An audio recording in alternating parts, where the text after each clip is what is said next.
اس وقت میں Peshawar police line کے باہر موجود ہوں اور یہ پیچھے آپ کو جو راستہ نظر آ رہا ہے یہ اسی مسجد کی طرف جاتا ہے جہاں پہ کل دھماکہ ہوا تھا۔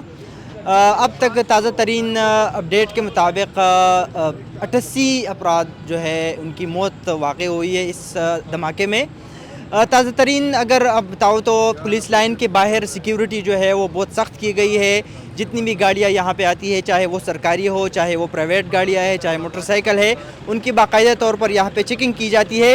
اندر مسجد کی جو جگہ ہے وہاں پہ ابھی تک میڈیا کو اجازت نہیں دی گئی ہے کہ وہ وہاں پہ جائے، کیونکہ وہاں پہ ابھی بھی ریسکیو آپریشن جاری ہے اور ریسکیو ترجمان بلال فیضی کے مطابق خدشہ ہے کہ اب بھی کچھ لاشیں وہاں پہ موجود ہے اور ابھی ہم دیکھ بھی رہے ہیں کچھ ایمبولینسز وہاں سے باہر بھی نکل رہے ہیں اور اسپتال کی جانب جا رہے ہیں۔ اسی طرح اگر اوورال صوبے کی صورتحال بتاؤں تو صوبائی حکومت کی جانب سے آج صوبہ بھر میں ایک روزہ سوگ کا بھی اعلان کیا گیا ہے۔ سرکاری عمارتوں پر پرچم جو ہے وہ سرنگوں ہے۔